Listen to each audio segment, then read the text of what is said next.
Hi hello नमस्कार सगळ्यांना। तर आज आपण बनवतोय वांग्याची भाजी।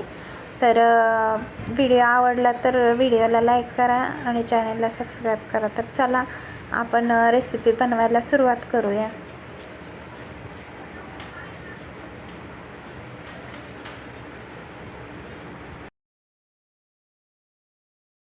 तर ही वांगी घेतले धुवून आणि मधून कापून घेतले, खोबरं घेतलंय बारीक वाटून, कांदा घेतलाय, टोमॅटो घेतलंय।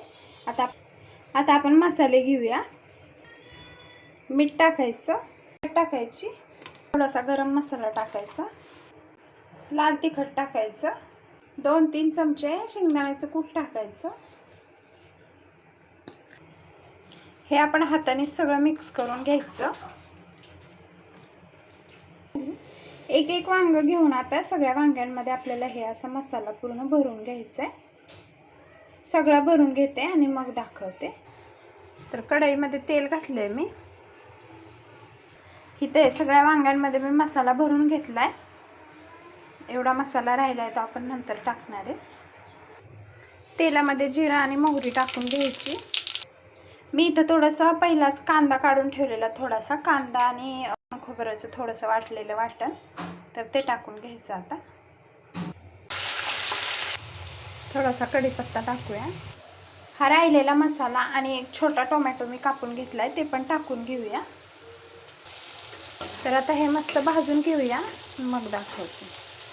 मसाल्यामध्ये थोडीशी कोथिंबीर घालते, थोडंसं पाणी घालणार आहे मी। आता ह्या मसाल्यामध्ये सगळी वांगी सोडून घेऊया आपण। थोडीशी हलवायची।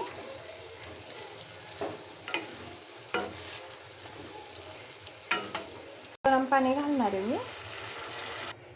या स्टेजला थोडंसं मीठ लागणार असेल तर टाकून घेऊ शकता आणि झाकण ठेवून शिजू द्यायची वांगी। 10 मिनिटं झाली आणि आपण बघूया झाकण काढून। वांगे पण खूप छान शिजलेत आणि आपण पूर्ण मिक्स करून घेऊया।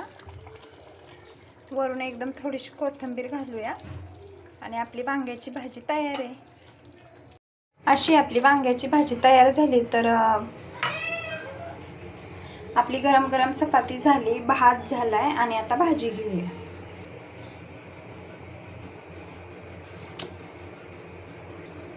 तर अशी आपली भाजी तयार झाली। तर तुम्ही नक्की व्हिडिओ आवडला तर व्हिडिओला लाईक करा, चॅनलला सबस्क्राईब करा। थँक्यू।